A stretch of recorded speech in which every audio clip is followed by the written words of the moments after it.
There was an irreparable problem with the master CD of Class 16, Disc 2 of the Metaphysics set, and we regret that it is no longer available. The problem was ultimately the result of a hard drive crash. So in place of Class 16, Disc 2 of Metaphysics, we have substituted a lively standalone lecture of Dr. Waters on the science of ethics, which is one of the philosophical sciences that is built on metaphysics. Dr. Waters' metaphysics course continues on Class 17, Disc 1. First, what I'd like to do is to just mention, without dealing with them, we could deal with them later, because they belong to other parts of philosophy, the assumptions which the science of ethics makes. It has to make certain assumptions.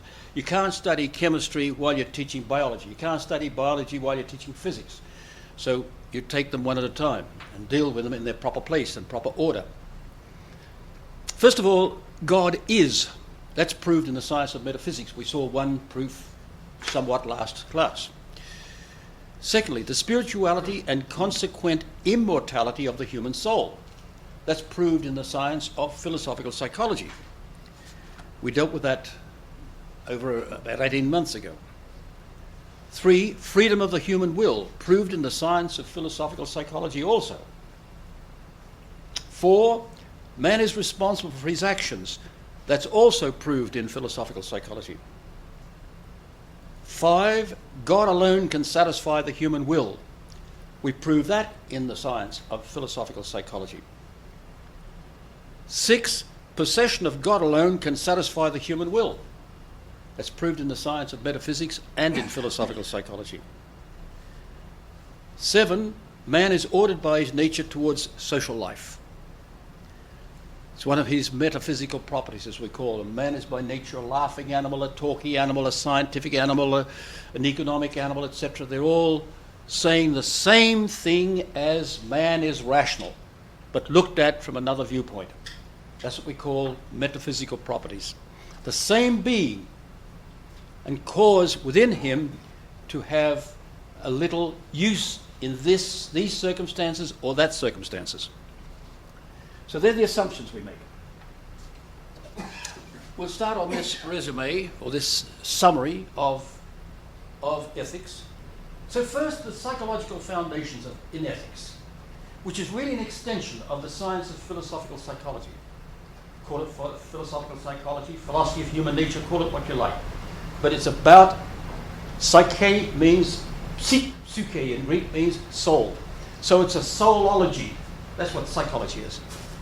And there are two sciences. One is a rational science, which we teach, part of philosophy, and the other is an experimental science. I'm rather tired of hearing young students say, oh, but I studied psychology. You wouldn't know anything about that. I was in the institute, in the graduate school, the Institute of Psychology in the University of Montreal. We had to take classes there as well. And they speak as if you don't know anything about that. But empirical psychology is a very uncertain science, like all empirical sciences. But in philosophical psychology, we come to exact conclusions, precise conclusions.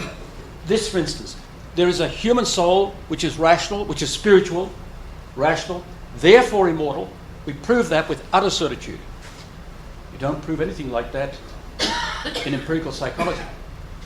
Empirical psychologists, I've heard it said, will say sometimes, I don't believe in a soul. Well, I wouldn't care whether he believes it or doesn't believe in it. We don't deal in belief in philosophy. That's the first comment I should make. The second one is, he's speaking out of his field. Nothing to do with him. He's based upon observations, observable principles. All empirical science deals with observation. You cannot observe certitude, you cannot observe truth, you cannot observe soul. It's an intelligible thing, and we prove it with intelligible reasoning.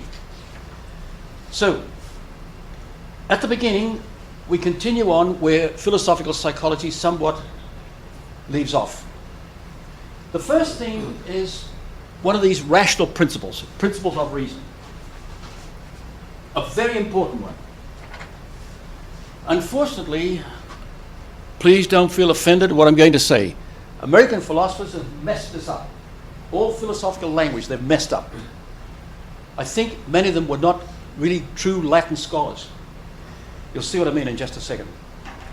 Their terminology is bad. Do follows be. One of my students, Mary, said to me, but Gilson says it's to do follows to be. Is that English? What a fantastic to run that horse made. That's silly, isn't it? The preposition was added very late in English. In Middle English and Old English, you don't find the preposition to. It's added very late. So do follows be makes a lot more sense. In other words, everything operates according to its nature. That's one of the fundamental principles of reason. Now completed. Do follows be, and the mode of doing follows the mode of being. Don't forget, on 2 pages I've given you something which I've never found in books anywhere, but it took me a while to collate it, about 48 principles of reason. I've made that available to you on the computer. So, do follows be, and the mode of doing follows the mode of being. So if we want to find out what something is, we watch what it does. So we look at the do's to follow the be's, to understand the be's. Something does be like a kitten, so it'll do like a kitten. Has kitten nature, cat nature I should say, has cat nature, therefore produce kittens, it won't produce puppies. Well, not the cats I've seen anyway.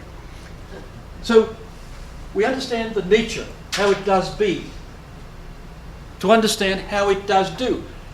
But there's a difficulty with man. He's free. So he's free. Freedom's in his very will. It's the first property of his will. So he freely does things. And we know he can do some damn silly things, don't we? Like the lad down in Virginia that killed all those students. As I said on radio yesterday, as a matter of fact, I said, that's not difficult to understand. You take the 10 Commandments away from kids and then you expect them to act with the 10 Commandments. I mean, that's utter stupidity. They're denied all truth, yet you expect them to act with truth. Anybody could tell them that kids have imaginations, kids have intellects, and they're not capable of reasoning accurately all the time. And they'll smoulder over something that's been taken away from them. Then they'll get offended because other kids have hurt them, something like that. So it'll gradually smoulder and smoulder and smoulder, and sooner or later the dam bursts. It's not difficult to understand that those things can happen. And the interviewer said to me yesterday, he said he was quite startled to know that somebody could give an explanation, whereas on the computer all the time they keep telling you, nobody understands how this happened. You hear that on the news, on television the same way. So anyway, do follows be. So we expect different do's, different be's, because there are different do's. But man has two kinds of ends, two kinds of do's rather. We look at the do's and then find out what the end is. So here we have an agent, and we have a soul-body combination, and it operates for the sake of an end. In fact, everything operates for the sake of an end. And when you have an end in view, that's a sign there's intellect somewhere. It's not the intellect of silver, nor the intellect of the tree, nor the pussycat, but God's intellect. We prove that. Everything operates for the sake of an end, so we have to look at the ends to see how things are. But freedom brings a problem with it, that there are two ends. So man has two kinds of ends. I'm going to illustrate with a common example.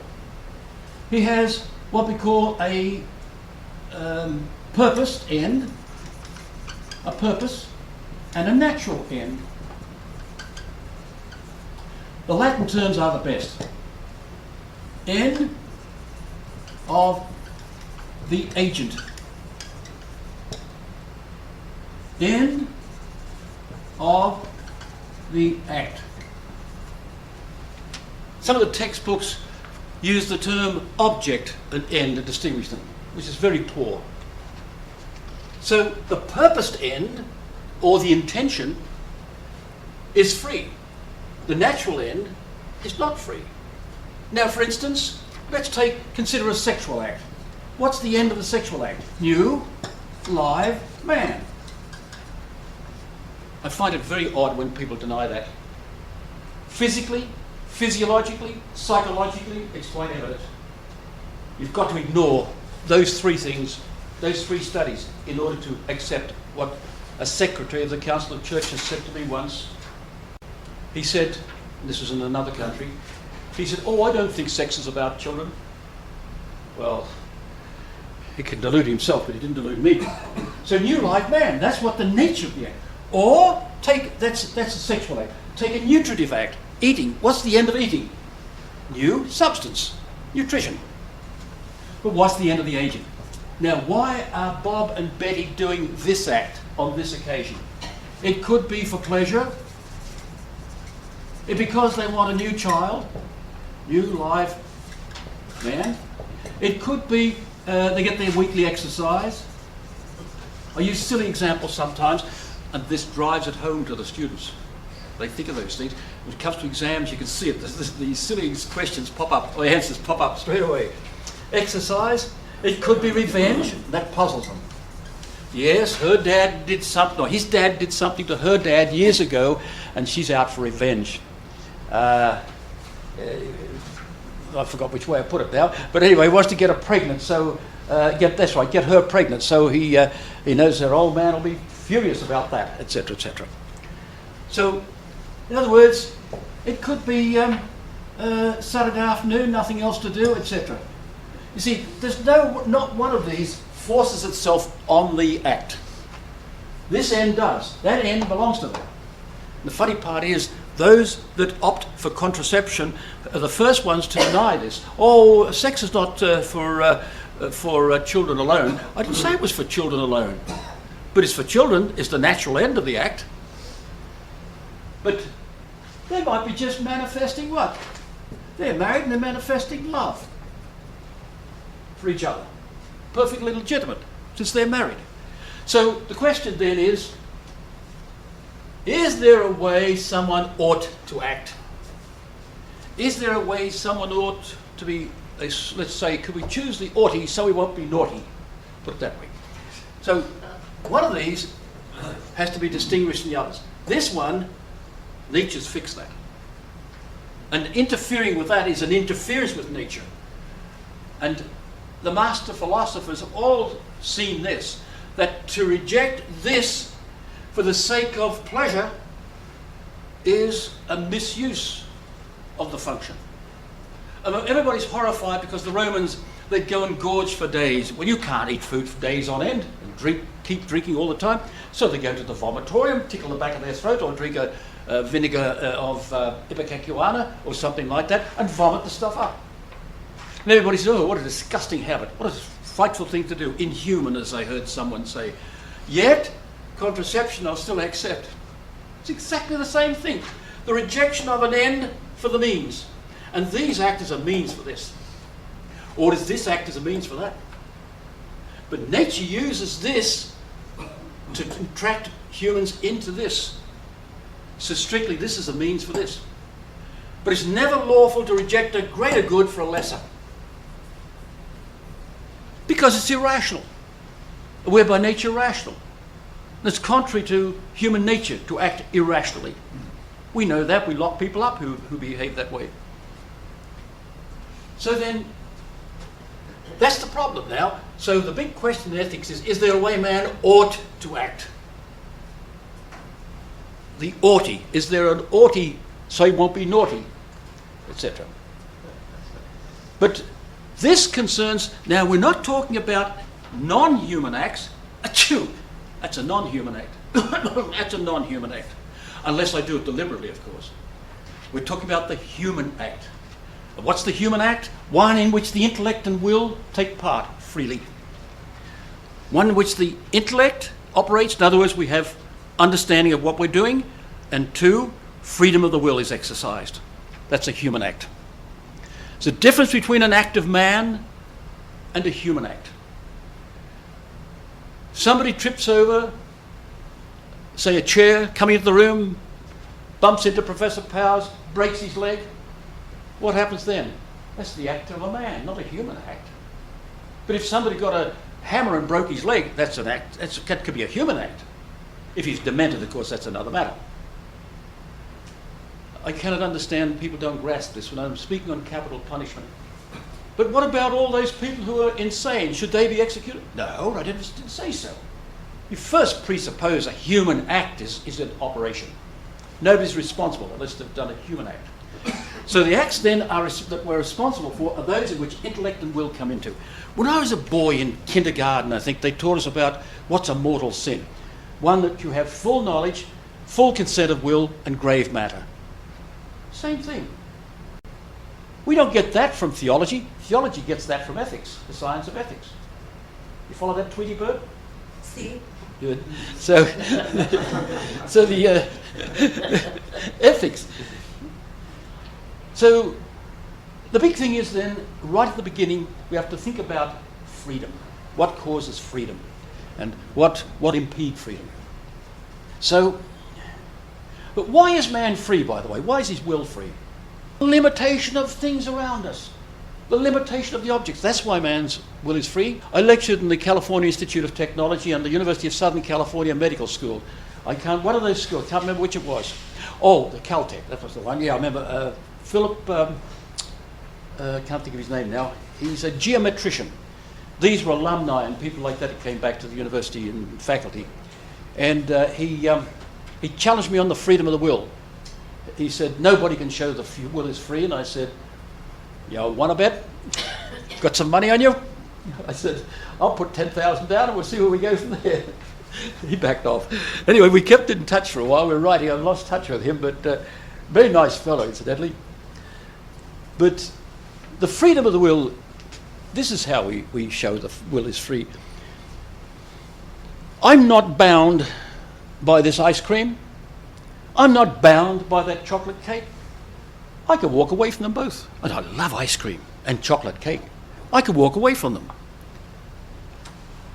There's nothing which dominates me, no object which dominates me, except one thing. And that's got to be an unlimited good. There's only one unlimited good, God. Because he's unlimited being, we prove this in metaphysics. Unlimited being, therefore he's unlimited good. He's the only thing that can attract us. Nothing else can, I'm sorry, not can attract us, but can absolutely seize us. So we lose our freedom. We'd be radically free if we could have him, but formally we would never act with freedom. You couldn't turn it away because it fulfills the whole of human desire. Remember what happiness is? And that's what the end we're after in ethics.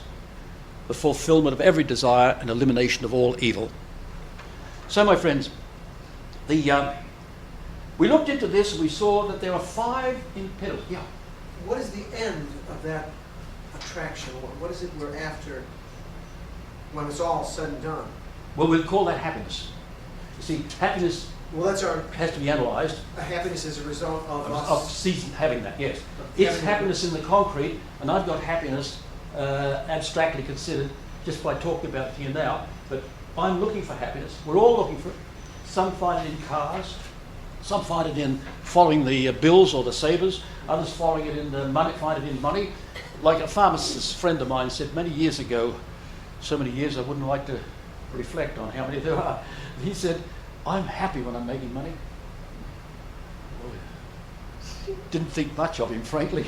I'm happy when I'm making money. I think technically when you achieve God, you still have perfect expression of freedom. Yeah, radical freedom. You no longer have choice. That's right. Yeah, you no longer want to use it. That's, you see, and in the human act, by the way, there are 12 different actions. 12. Every voluntary act of the will, is preceded by an intellectual act. And you know the old example I use now, Frank, would you like an horologium? You would. Would you like an horologium? Yeah, exactly. You want to know what it is before you desire it. Knowledge comes before wanting. I'll give you a Nebuchadnezzarium later. I made that up, by the way, Nebuchadnezzarium. Horologium is the Latin word for a clock. But I've seen students recoil and you say, would you like it to prove the point that you must have knowledge of something before you can desire it. So it is said, in the next life, it's more important to have knowledge of God. In this life, it's more important to love him. That's what the theologians say. So, Go on. so are we beings designed to know, or beings designed to be happy? Do we seek God so that we can know him and be happy as a result, or do we seek him because knowing is the kind of being we are? Well, they're not mutually exclusive, those two. Okay. No, we know we have knowledge, we need him. It's built into our natures, but not everybody realizes it. I've heard people say, I don't know what's the matter with me. A woman in California in 1958, when I first arrived there, we stayed at their home, and the husband was walking ahead with my wife, and I was talking to this gentleman's wife, and she said, I don't know what's the matter with me sometimes. I don't know what I want or what I want to do. Then a girl coming from England, or no, from Greece to Australia on the ship Strathmore that I was on, she tried to commit suicide. She lived on the white cliffs of Dover in a caravan for 6 months, trying to stare out at France. You can see France, the coast of France from there, and looking at it and saying, what do I want? Where do I want to be? And on Strathmore, she swallowed a handful of tablets, she claimed. We doubted she actually did. And 2 or 3 whiskies on top of it. And anyway, that's another question. But the point is, they don't know what they want, but it's built into their nature. But then when they start to realize and find out what it's about, that's why it's terribly important informing people with classes like this, to inform the populace that there is a destiny for every person. So, freedom lies, the human act is one which is free. And that's the one where ethics lies. And morality is a property of that human act. Is there a way it ought to act, go, or ought not to go? Well, obviously, somebody who jumps off a building 10 stories high, he's gone a way that obviously is contrary to human nature. He ought not to do that. Everybody knows that. Even though they might themselves be acting against human nature, they know that that is against human nature. The same man in other fields knows that things are against human nature, but suddenly with a perverse judgment, he'll make in a desperate bid for happiness, he'll jump off the building. So, now there are we studied then 5 impediments to happiness. And one of my students a girl came up with this, is Paul free, she said Polly, is Polly free from habit? Is Paul free from habit? So these are the impediments to the free act. These are what minimize or eliminate responsibility. So they soften our responsibility because they soften our freedom, if you like, mitigate our freedom. The ignorance, passion, fear, force, habit. They're the things that can soften or mitigate or even take away our responsibility because they take away the freedom. Ignorance. If, for instance, I caught 3 lads one day on, so a river runs into Botany Bay. There's a bridge running on the main highway south of Coast Australia, and this bridge is called Tom Ugly's. I don't know how it got such a name. But here the lads, my dad was fishing, and I was just a young man at the time, and some lads came up. They were coming up a winding path up this grassy sort of hill, and threw a couple of rocks over. I called out, there are men fishing down there, boys. And threw some more rocks over. We're on the air, aren't we? What I said is a little unprintable. The next one of you idiots that throw a rock will go over after it. They saw that I was as mad as hell and I stopped them. Anyway, my friends, but if they had killed somebody, supposing they had injured somebody even, but they didn't know that there was anybody fishing there, they may not be responsible. You see, there's ignorance at stake there. But one might say, but they ought to make sure where the stones are going. That's true. At least they're free and should have enough judgment to look and see where the stones are going. However, they quick smart stopped. Passion. Well, we know what can happen there. Passion. Anyway, these passions, etc., will quickly stop or lessen freedom. Somebody in a state of passion, somebody in a state of fear. You often hear the students say, "Oh, don't take so-and-so too seriously, sir. He's running scared." I remember police officers, 2 detectives, I was talking to one of them, and he said, people think we're as brave as anything. We walk into buildings, we're not afraid to get shot. But of course, he said, you go into a building, you are as fearful as anybody else. Your knees are shaking too. He said he went into a building with his partner one time, and they looked up, and there's, here's a fellow. He put a couple of bullets right into it. And of course, it crashed to the floor. It was a mannequin. He stopped there. He said, we were so fearful, we didn't make a judgment about it at all. We just fired. So fear can do a lot. Force, somebody with a gun in your back. Habit. People swearing crude language all the time, something like that, or all sorts of things. It comes out automatically sometimes, blasphemy even, and they don't know they're doing it half the time. So different things. Then we went into the psychopathological states. And as we show in philosophical psychology, we have 6 pleasurable passions and 5 aggressive passions. We dealt with them adequately in the class. And it's interesting to notice that Anna Terouet, a Dutch psychiatrist, in conjunction with Dr. Conrad Bahr in the United States, has written a big book. And she's written there's a smaller one too. I don't know whether she wrote it or somebody else wrote it. I have no idea that's done by Dr. Bahr, who's an American. The woman is a Dutch woman.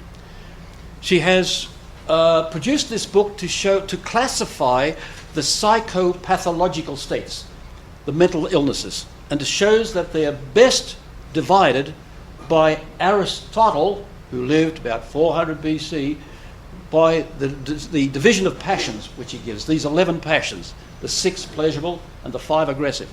And that's the best way to classify neuroses and psychoses. So it's a beautiful book. And there are 2 volumes, paperback, which deal with it much more intelligibly for the average reader, I understand. I've seen them. One of our faculty had a part-time faculty that we had for a while, and I've never been able to get my hands on them. However, so that lays out somewhat the nature of man with respect to, as a preamble to ethics, what we've been dealing. That man in his human act acts freely.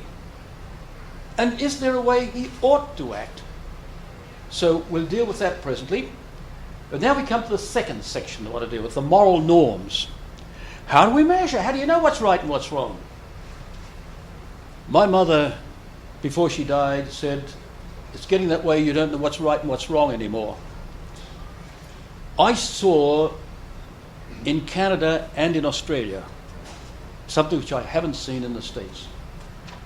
I saw sexual acts openly performed in all their bare nudity, etc., in Australia and in Canada on the screen, the television.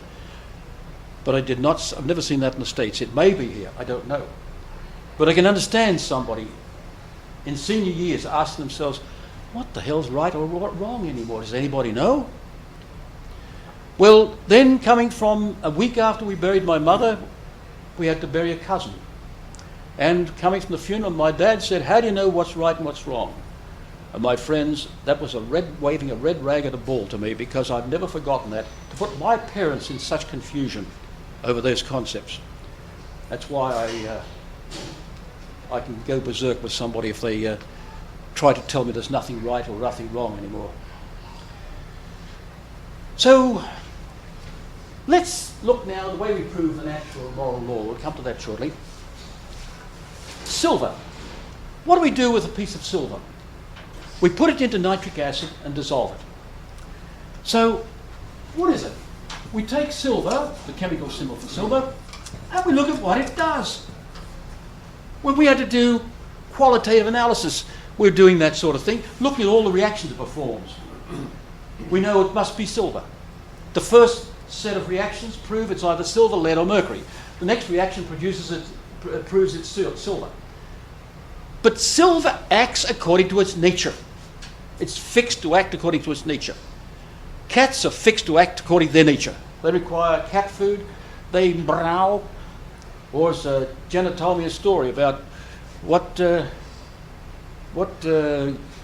has 4 legs and claws and fur and whiskers and goes meow. I said, a cat. She said, no, it's a dog. I said, but dogs don't go meow. She said, I only put that in to make it difficult. So we're free. So silver acts according to its nature. A tree acts according to its nature. A dog acts according to its nature. So then man acts according to his nature. Or should he? He can go two ways since he has freedom. He can go right way or he can go wrong way. But how do you know which is the right way and the wrong way? That's the very point we're coming to. How do you know? What's the measure of how he ought to do? Well, the same as it is here. His nature. What's it called, sister? I'm sorry? What's it called? His nature? Oh, human nature adequately understood? Good word. Human nature adequately understood. Not just understood, but human nature adequately understood. Phyllis says, when he's disputing with me over his behavior with a young lady, he said, but that's natural. It's natural according to your inadequate understanding of human nature. But it's not according to adequate understanding of human nature. So the misuse of sex is acting not according to human nature. Well, is there a way we ought to act? That's the point about ethics. Ethics studies this. How ought we act? What is morality?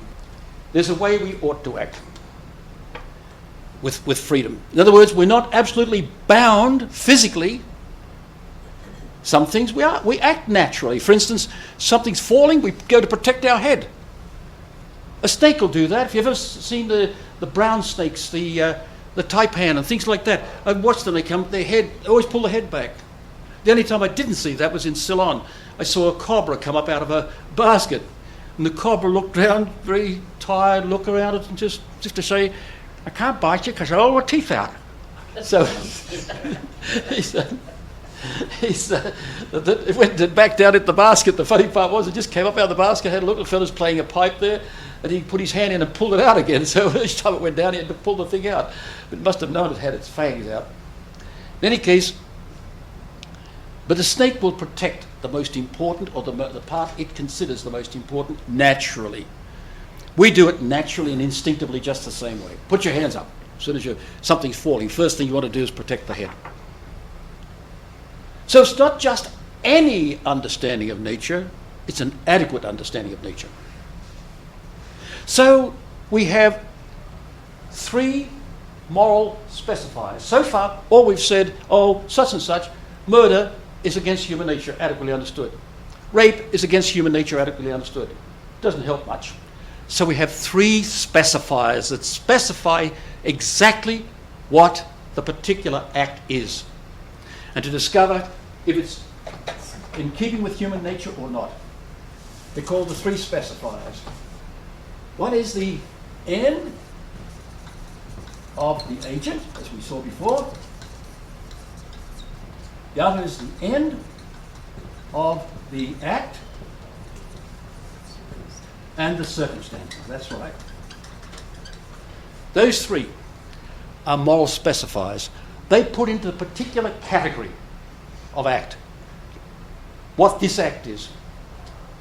We'll ask, yes, sir, certainly, sir, we came in the room and found you with a smoking gun. We know what the act was. But why did he do it? The court wants to know that too. What were the circumstances? Oh, I see, you're carrying on with his wife, eh? Well, I can throwing something in the sort of gasoline on the fire now. So there's three specifiers or determinants. They're called the moral determinants or the moral specifiers. So, but the difficulty is, man is sort of faces funny situations. Sometimes, this for instance, he'll see that there are two ends even for the same act. Two ends. One will say is a good end, and one is an evil end. When they imprison a man, they put him into prison, and they've cut him off from society. So it's a good end, he's been removed from society because he's a thug or something else. But his family misses him. All sorts of things. So there are two ends. This is called the principle of double effect. And I want to say a few words about that. This is worth dwelling on. So the act itself. But what must be the end of the agent? At least the good end. He must not intend the evil end. If he intended that, now he's in trouble. I opened a pharmacy in 1951. Yes, 1951. Opened a pharmacy where there hadn't been one before. Here's the corner.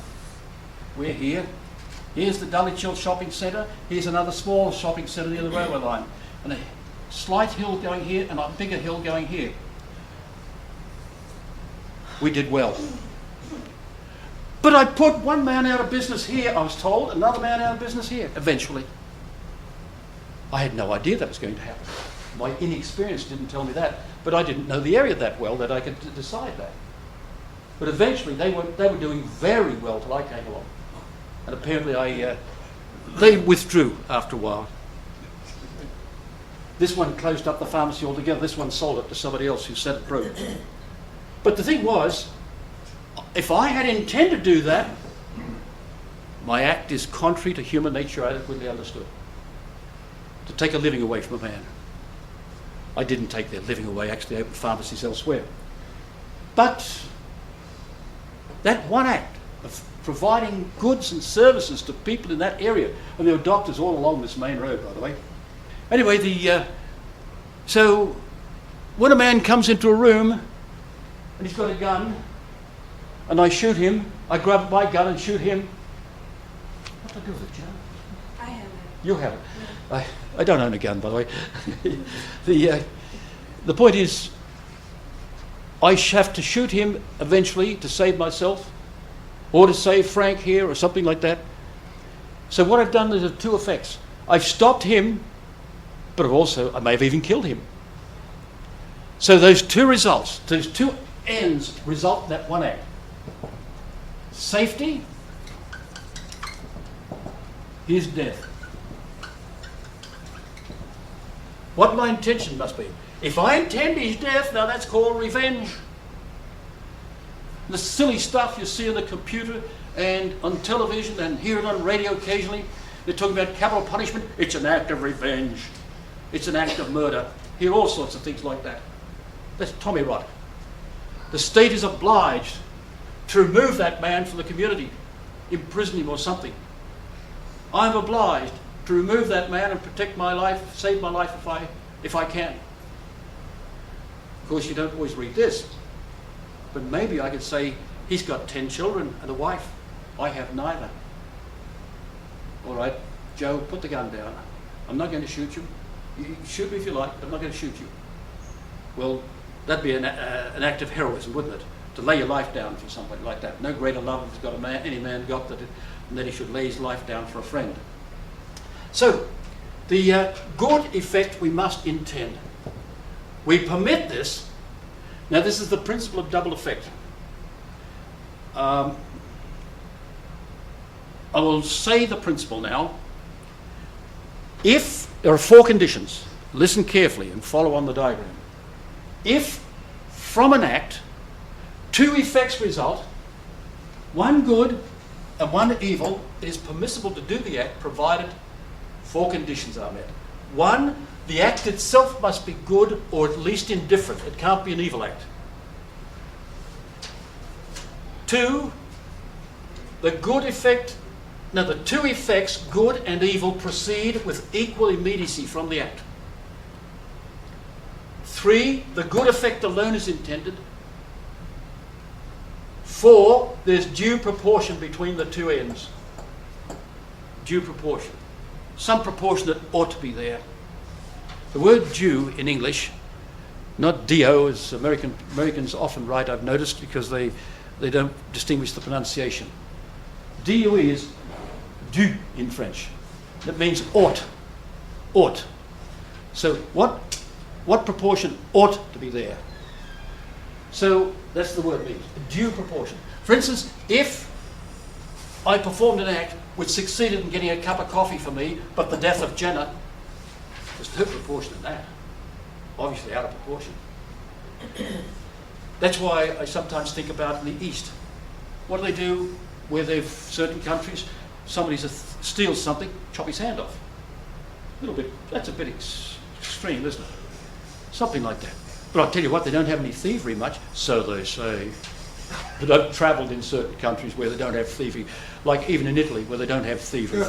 Yeah. Yeah, round about, what was it? Herculaneum. It was on the television, wasn't it, last night, was it? Yeah.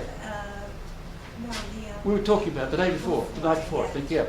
We were talking about, I was showing Jenna a book I have on Herculano, which is the old Roman town. It's modern Herculaneum. And they tell me that's where they train thieves for Italy. Actually, I nearly got myself into trouble. A kid stole stuff from my car. I bought an old car in Germany to travel through Europe. I grabbed the kid. Next thing, some fellas came along and the kid's yelling out in Italian, "He's captured me, save me, quick!" Something like that. Anyway, smooth that situation over. But I was told by the head of the Marist household in Rome that that's what they trained the thieves to go out in the marketplaces, etc. But you see the point I'm making, that there's got to be some kind of proportion. So I'll go through those four conditions again. The act itself must be good or at least indifferent. 2, the good effect and the evil effect follow equally from the act. Equal immediacy, I always call it. 3, the good effect alone is intended. And 4, there's due proportion between those. So you mustn't intend this, you must intend the good effect only. That's the principle of double effect. And Dr. Bonnet made a comment some time ago about how that had been, some years ago, about being neglected, hadn't you? You remember saying that? And then I think another time you said it seems to apply a vast number of things. It does. I just published a paper on a comparative study between abortion and capital punishment, and a priest in Puerto Rico, who happens to be Australian, by the way, and he's now a professor of theology at the University of Puerto Rico, and he objected to my article because although one priest in one ethics text says capital punishment does not conform with the principle of double effect, I think I've published 6 papers which proves that it does. Anyway, this father, first person to ever raise an objection to any one of the papers I've published on capital punishment. And one of them was published in the World Congress it's in a big 5-volume thing, but nobody else objected to it. But he did object, and his objection shows that he really doesn't understand the thing properly. But capital punishment, what the government is doing is not just executing a man, they're removing him utterly from society and tolerating the evils that go with it. Excuse me. So they misunderstand that. But maniacs, when I opened the pharmacy, my intention was to earn my living, if you like. I did not intend the evil effects, and I didn't know they would come. So I was ignorant of that for a start. And secondly, there is due proportion. There's due proportion. I knew I wasn't going to condemn them to, when I heard they were selling out, I wasn't going to condemn them to not only they're just moving to another pharmacy somewhere else. And people were very glad of it, by the way, for reasons which I won't go into. So there's a way we ought to act in conformity with human nature adequately understood. So there's another principle governing other acts which are indirect. This concerns the evil that another does. If another does something evil, now there are 2 different kinds, but one is you deliberately incite the person to do evil, but the other one is when you give an example, bad example. But I'm going to focus on the 2 most important ones.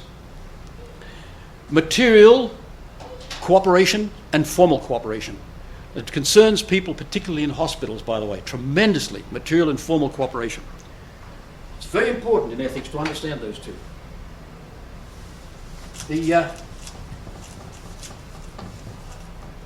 I must say using this blackboard was much better than using the blackboards at Niagara University when I was there.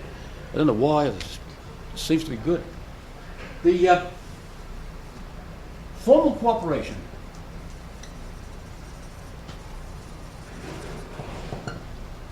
if I do something aiding another man, either helping him or doing the act for him.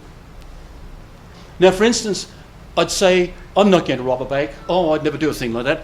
But I'll let you know if there's no police around so you can rob it. I'm helping the man. That's formal cooperation.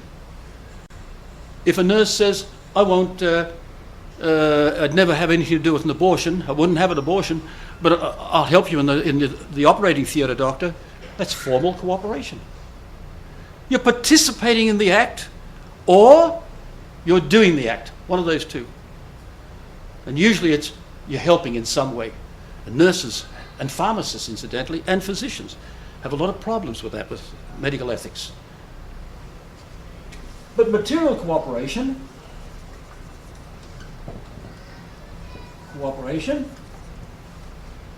you are doing an innocent act which somebody else might misuse. Let's use this example, formal cooperation. Frank's going to rob a bank. And I'll say, have you got a getaway car? No, I'll lend you mine. That's formal cooperation. Material cooperation. Jenna wants to rob a bank. I don't know that. But she says, can I borrow your car for the weekend? Yes, certainly you can borrow my car for the weekend. I don't know she's going to. It's an innocent act. I don't know she intends robbing the... don't pick on the M&T Bank. Will you pick on another one? I don't know she's going to rob a bank. So there's the difference. It's extremely important. I might be... Now, there are different ways you can have approximate and remote cause in material cooperation. Supposing now I'm going to publish something showing you how to make explosives to overcome the government or something like that. Now, I can manufacture paper, and you're going to use that paper to make the books, to publish that. I may not know it. I know the paper's being bought off the market and I'm supplying the market. That could be proximate cooperation. If I'm selling it, the paper, which is a normal thing to sell, something like that. But if I don't know they're doing this or what they're going to do with it, and I'm giving them a good price on the quantity of paper they're buying, that's remote cooperation, remote material cooperation. We need to go into all the details of that. What are the odds of that? Pardon? What are the odds of that, or what is the morality then? Well, oh yes, I'm sorry. Thanks for reminding me. Well, formal cooperation, never. We must not permit that.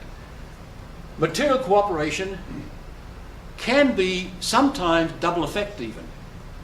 Can be double effect. It all depends on the particular case. But if it's proximate cooperation, you've got to have a serious reason for doing it. If it's remote, well, you may not be responsible in any way at all. Going back to my friend John in Australia, John Cummings, you're not likely to ever know him, I can assure you. I would never mention the name. He's 10,000 miles away and probably knows further than that now in Western Australia. John said, it's no skin off my nose. If I don't do this, somebody else will. That's how he put it. If I don't do this, somebody else will. That's a pretty funny thing for anybody to say, let alone somebody supposed to have some university education. I mean, it's a silly way of excusing yourself from responsibility.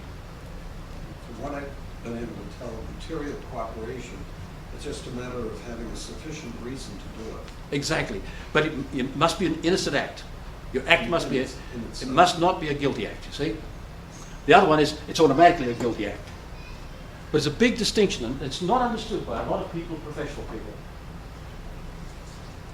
See, I was just going to say, it sounds like formal cooperation has to do with rationalization, like using logic to portray their own conscience, like, the Freudian defense mechanism. Yeah, but the thing is, just the same, you may or may not have to rationalise it. You just know it's wrong. You see, and you might say, the case I gave you was a kind of a rationalisation, wasn't it? But formal cooperation can be just, oh, well, I'll just go along with it, I'll just make a few bob out of it or something like that, a few dollars out of it, something like that. So, in other words, he's not acting according to human nature adequately understood. And human nature says we ought to act rationally and freely and do what is in proper understanding with human nature. So really it presupposes, in a way, some knowledge of ethics in everybody. We ought to have knowledge. If we haven't got that, we have an uninformed, well, we'll come to that later. I don't want to say conscience yet. I won't say conscience, in fact. So we've got an uninformed conscience, uninformed judgment. Let's leave it at that for the moment. So we saw the material cooperation and formal cooperation. We saw that too. Now we have to consider there are two moral norms. One which deals objectively with the act, one which deals subjectively with the act. We know this comes up in court proceedings. Yes, we know objectively what he did. This man killed an innocent man, or at least killed another man. This man killed that man. Objectively, what he did was wrong. He killed an innocent man. But subjectively, was he wrong in doing this act? Did he, for some reason, have to shoot that man because he thought it was a guerrilla attacking him in the dark? Did the other man come, excuse me, through the dark and say nothing and jump on him all of a sudden, say, I'm the boogeyman? The man quickly defended himself, thought it was a guerrilla jumping on him? We don't know. Subjectively, my friend Patricia in Australia, Patricia Moss in pharmacy, she went with Arthur for a year or two, then he proposed to her, and they're preparing for marriage. Then her father found out he was already married. Objectively, what she did was wrong, getting ready for marriage. Subjectively, she was innocent. So a person can be objectively absolutely wrong with an act, but subjectively guilty. Now we have two norms. You might remember we dealt with this. The objective norm is the moral law. We'll look at that in a minute. The subjective rule or law or norm, whatever you like to call it, is conscience. And now let's examine those two. Let's start from somewhere in metaphysics. We saw that God made the whole universe. God made the whole universe.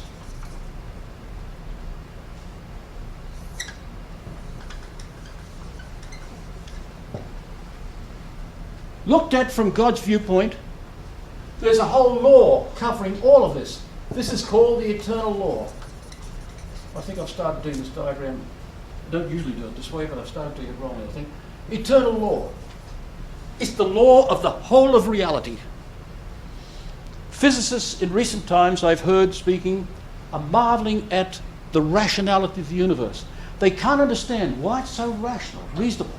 Everything's operating according to laws, and it conforms everywhere. Gravity pulls things down. Things go with centripetal force or centrifugal force, etc. There are different forces. One pulling the center, one the centripetal pull the center, centrifugal flee the center. All the physics of that. And it's always, wherever it is, it operates. They know that with certitude. Otherwise they wouldn't send an astronaut up there and take a risk with his life. They know that the gravity is going to operate according to all these laws everywhere. So that's the eternal law. All the laws of physics, chemistry, human, psychology, everything. This is all eternal law. Covers the lot. This is where I'm sorry, I shouldn't have done this diagram quite like this, but I'll do another one. Now, but man, look from his viewpoint, it's called natural law. Looking at it from his viewpoint. It's the same law, but we speak of it as natural law, because natura in Latin means what you're born with. Na comes from natus in Latin, meaning born. When you're naked, you come with what you're born with. Na is the root, na is the root of the word. Comes from the Latin verb nascor, which means I be undergoing bornness. It means to be born. When you're undergoing bornness. We derive a lot of words from that, including the word naked. He's in the na. So the natural law means what things do according to their nature, what's built in with them. Now, but that's not sufficient, because the natural law itself is divided into two kinds. There's the natural physical law, and there's the natural moral law. The natural physical law concerns chemistry, physics, botany, zoology, geology, all those sciences. And man too, he operates according to that. If I hold Jenna out the window, she'll go kaplunk, just like a stone will go kaplunk. Is that right, Tweety Bird? She'll go kaplunk. And we all need food. That's why I couldn't resist asking that gentleman, the twins we met at the Sacred Heart, didn't you ever urinate, you know? He was saying about his man and animal. Did you ever have a pee? I said to him, I couldn't resist it. Foolish fellows thought we weren't animals and thought that Christ wasn't an animal. And they went away and said, I said that Christ was a dog, because I said Christ had human nature and animal nature too. Oh, they were nuts. So the natural physical law covers everything, including man, but the natural moral law covers man's free actions, his free actions. So this is the big one. People often say natural law, and they really mean natural moral law. But that's still not enough. There's another law necessary. Supposing Frank is driving along, say, Highway 104 here, and I'm driving along 104. What are we going to do? Say, which side are you going to drive, Frank? What's going on here? Or are we going to make a law that says, keep to your right? So we need civil law. The philosophy of law is very interesting, by the way. Well, you can see, I think, for yourselves. Now, we call these all natural laws, but this is a positive law. We propose. It's not necessary that people drive on the right-hand side of the road. In fact, the right-hand side sometimes can be wrong side. Not when I was in Limerick, in Ireland. And I picked up a car. A Danish couple and ourselves were going to go and see the lakes of Killarney. And I picked the car up. So having come from Canada after being there for 3 years, I just naturally drove on the right-hand side of the road. I still see the bus driver ahead of me saying, "Get on the other side of the road, you bloody fool." It was so funny. He was sort of having a heart attack as he leaned out the window of the bus. So I said to go over the left-hand side. So this is a free act. But it must be in conformity with natural moral law. It must be in conformity with natural moral law. It's an invalid law if it's not in keeping with natural moral law. So that homosexual marriages are contrary to natural moral law, therefore they have no rights at all, and the government cannot give them the right to marry. That's absurd, utter absurdity. The same with abortion. Abortion is contrary to natural moral law, as we show, because after we finished all this introductory section, then we get down to all the nitty-gritty with all the different acts, of course, individual, family, civil society. But civil law must always be in keeping with natural moral law, or it's invalid law. It gets all its strength from natural moral law. If I'm driving irresponsibly, or like that woman did a few years ago, just before I left Naval University, there was a woman drove on the left-hand side of the road, just going up to the intersection here. And the police officer saw her coming straight at him. He quickly swung over to somebody's front yard, but the woman behind collected the lot. One of my students, I think, was acting there in the ambulance, and they took an hour and 20 minutes to get her out of the car. They had to pull the car to pieces to get her out. But that woman that was driving on the wrong side of the road acted against the natural moral law. So any law we make, civil law, must be in keeping with natural moral law. Otherwise it's invalid law. Gets all its strength from that. So that we have a number of very invalid laws in this country and a lot of other countries. A lot of invalid laws. But then on the other hand, we shouldn't proliferate laws, so that the lawyers call it creeping legalism in the Faculty of Law when I was at Ottawa, they used to speak about this darn creeping legalism, that even the lawyers can't keep up with the laws. Some laws, some things demand prudence. And a government should sometimes not make a law if it's going to defeat the purpose of law. But if it's an intrinsically evil matter, it must make the law. In something intrinsically evil. Or at least recognise that natural moral law condemns it. We don't tell, you shouldn't have to make laws about killing innocent people. But we've got laws that are permitting killing innocent people, babies in their mother's wombs, etc. And now, of course, what's creeping over the nation is this so-called, what is it called again? They're calling it palliative care, which really means they're starving people to death. It's going on particularly more in the East, I believe, than in the West, so I heard. Father Miller, who's a theologian, the editor of the Social Justice Review, he died a couple of years back. He claimed it's more here. He's lecturing to medical ethics in various places. Isn't the reason that you have more and more laws passed because of the lack of virtue of the people? Yes, that's one of the reasons, yes, sure. It's one of the reasons. Another reason, of course, is the lack of understanding of natural moral law. They don't know about that. They deny it. They deny it, yes. Where's it written down? Well, where's the law of gravity written down? You don't have to have it written down to know it exists. If you don't believe it, hold yourself out the window sometime and let go. Kerplunk, if you don't believe it. Only a fool would deny gravity. Oh, I didn't know it would pull me down there. Well, but civil law is freely made, but must be keeping with that. Now, there are two things we must remember. There's the letter of the law and the spirit of the law. Remember, we dealt with that. I'm dealing with this a little bit detailed than probably I intended to do. When I was in my pharmacy, I had 12 poison cases in 8 years. Yet when I was working in other pharmacies and managing and working with other people, I never had one poison case.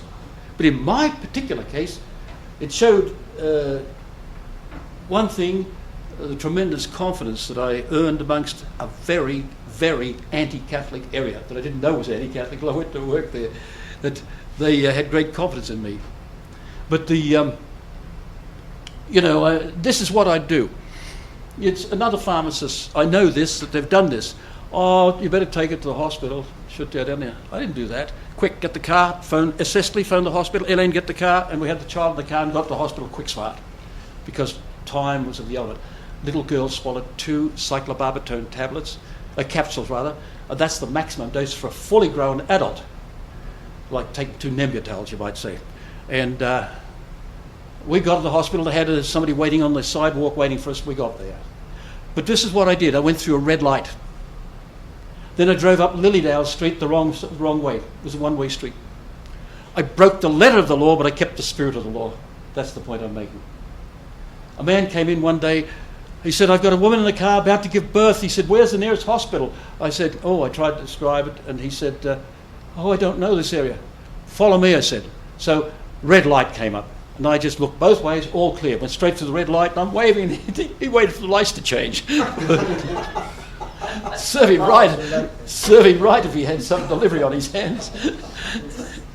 But you see, that's the difference between the spirit and the letter. Sometimes we have to break the letter of the law, but the letter is made for our protection. So sometimes you have to sweep that aside for a particular circumstance. But if the act is immoral, that's another question. If the act is an immoral act, then you would not be able to sweep aside the letter for that, you see. So, the eternal law is the source of all of that. It's the source of authority, as we saw in political ethics. The source of the authority of a government. The source of the authority of parents. God's law is the source of all of those things, and we showed how it must be. So,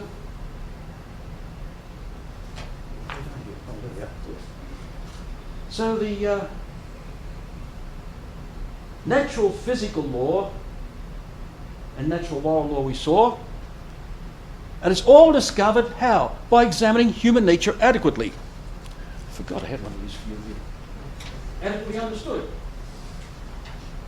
So the natural physical law, and is discovered by the physicists, all those people, but the natural moral law is discovered again by understanding ethics, the science of ethics. So we have to study ethics in order to realize exactly what human persons ought to do, both individually, in the family, and in political society. So that's the law, and the law involves also sanctions. Sanctions. That means rewards for good acts and punishments for evil acts. It implies that. It's involved in law. It's a part of law. Otherwise, law has no teeth. It's useless making the laws, because free will, there are people with bad habits who break the law and make it impossible to live in society, etc., etc. Now, there are 4 levels in applying natural law. And this explains why some people break the law. Take, for instance, cannibalism. Even in New Guinea, the natives even realize it's something wrong with it, where they practice it. I remember the lad behind my home, where the famous opera star Joan Sutherland came from, in Rockdale, just 3 or 4 miles just behind my home. And this lad was up in New Guinea, and he went out with 6 police boys. Did I talk about this last class? I didn't. No, I didn't. 6 police boys. Those police boys and the young man who was 26 years of age, didn't come back. They thought, this is funny, he's gone into the interior, into untamed territory in New Guinea, and hasn't come back. So they sent a detachment of soldiers out to find him. They went through the villages, and they knew something was wrong. You could tell by the natives' behaviour. And finally, they went to one village, and they knew this must be the village. And all they did is got the natives to all line up there, and they looked into their eyes. When you eat human flesh, your eyes bulge. Why do they do it? Pardon? Why is that? I wonder if it's not according to thyroxine, which is in the thyroid. I wonder if it's because of that. I don't know. The thyroid has a very important role to play in human operation, and I'm wondering if that's why. Because what's called exophthalmic goiter, when the eyes bulge out, you get the same thing. And the people with very big eyes. My dean in Ottawa, a physician, saw him on television one day, and he got in touch with him. He said, Father, he said, have you ever had a test for thyroid? He said, no. He said, I think you should get it. They found he had exophthalmic goiter. His eyes were bulging. Is it chemical? Pardon? No, it's for just for the ordinary thyroid. But the cannibals eating human flesh apparently get such an amount of thyroxine, which is the active principle in the goiter. They get an extra amount of thyroxine. That seems to me to be the cause of the eyes bulging, you see. Anyway, they picked the natives out because some of the natives threatened them. They showed with an arrow, they would have the longbow, showed with an arrow what they could do. So the white men showed them what they could do. They had the Lee Enfield rifle, the old 303, you see, and they dumbed the bullet and put it in the breech and it's a pig culture in New Guinea, bought a pig off them, little pig, hung the pig up, the Kiap, the commissioner, indicated fire. Because the pig just blew apart, the natives' eyes were doubly bulging then. They knew the white men were capable of doing something further than they could do. Anyway, so why is it? I think this is important. That's why I want to do this, even at the risk of taking time out for this. Why is it that natives will do things that even some natives don't want to do? But you see, they're short of meat in New Guinea. They've got wallabies there, the small kangaroo. They have wallabies in New Guinea as well as Australia, but they still need meat. They don't have enough meat. They get birds, by the way, a tremendous amount of beautiful birds, birds of paradise, and they have a 3-pronged arrow. They bring them down with a 3-pronged arrow. One of the worst things they've got is a little crate, I think it's called, K-R-A-T, snake, about that big. A white snake is deadly. So in the natural law, there are 3 levels, but there are 4 levels to be considered. First, I'll give you an example. 1. Oh, I'm sorry. No, I'm sorry. There's the primary principle. That's the best way to put it. Principle. 2, secondary principles. 3, tertiary principles.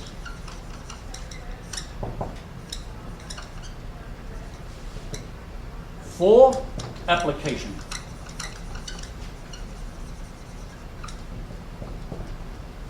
The primary principle, there's no excuse for not knowing that. Every man ought to do good and avoid evil. We know that. We might misjudge what the evil is, which is evil, which is not an evil act. We might misjudge that. But every man ought to do good and avoid evil. That's the primary principle. The supreme principle of the whole moral order. A secondary principle is really an application of the primary principle in some particular situation. For instance, we ought not to kill our neighbours. And if you look at C.S. Lewis's book, The Abolition of Man, in the back he's got an appendix. In that appendix, he gives all the great civilizations and their ethical codes. He shows you how the same ethical code runs through the whole of mankind. A man ought to love his wife and kids. A man ought to do this. A man ought to have some concern for his neighbour. A man ought to do something else. A man ought to be just when he's dealing in business with another man. All through the whole of Westerns, or whole of civilizations and lack of civilizations. It runs through every nation. The same, basically. He gives you there the Babylonian, the Egyptian, the Tao of the Chinese, Confucius, etc. Goes through the lot. So they're secondary principles. Tertiary principles, they're a little more complex. And they require study. The principle of double effect, for instance. Then fourthly, the application of any of them. We can go wrong. We can go wrong in these two, but not these. I mean, it's allowable in its way to go wrong. Let's put it that way. That's a bad way of putting it. But it's understandable why people go wrong with the tertiary principles and the application. Now, this priest in Puerto Rico is differing from me on principle of double effect. And he's quoting St. Thomas with his principal statement where he says in the second part of the Great Summa, question 64, Article 2. Article 1, he talks about killing in general, animals and other things. Is it permissible to kill them? Article 2, he talks about killing human persons. Is it permissible to kill a human person? He talks about capital punishment. Now, yet, that same man differs from me in capital punishment. He says, St. Thomas merely says, yes, the state can kill a man and take him out of circulation. That's what they call a peeping Thomist. If he reads, they become doubting Thomas then, you see. But if you read, I can't remember, it's the first part of the second part or the second part of the second part. Question 108. Now he goes into greater detail. You see, there are many places he mentions capital punishment, but he goes into greater detail in other parts. And then in this Summa contra Gentiles, which was written to combat the Mohammedans of his day at the University of Paris and other places, at the request of young Dominicans, he wrote this big 4-volume work. And he shows in there that, yes, very definitely we can execute people. It's in the third book, chapter 146. And he shows definitely we can execute somebody. But why not let them become rehabilitated, somebody says. Or he's sick, or something like that. He calls that a frivolous argument. That's the word he uses, frivolous argument. And just the argument people are using everywhere. So, especially people in political science and criminal justice. So the tertiary principles are more complex. And application can be difficult. You see, you take the instance remember the crashed plane and they 8 people? Some people say, there's an exceptional case, you've got to remember that. And maybe they're right. It's a very difficult one. And this is the trouble. Lots of the textbooks are solving or doing, treating things that really belong to the tertiary principle without understanding the primary and the secondary principles. So that's where people go wrong, in the tertiary principles or an application of any of the principles. Yeah. I think it's well to point out, too, that the primary principle, do good and avoid evil, is where your ethics is grounded in your metaphysics, as good as the being is apprehended by the, it's apprehended by the intellect. Yeah. Sought by the will. So when you're saying do good, you're saying maximize being as fully as it can be according to nature, because that's the only way it can be. I mentioned metaphysical properties earlier tonight about God's metaphysical properties, etc. The transcendental properties, as they call it, being. Every being is something. It's not just a being, it's something, some being. Every being is one. Every being is truly what it is. That's much more involved than it sounds. Every being is good. And because every being is true and good, therefore every being is beautiful. They're the properties of being, every being. It's one that Dr. Bonnet was just referring to. So those 4 levels have to be considered when you ask, why do some people do this?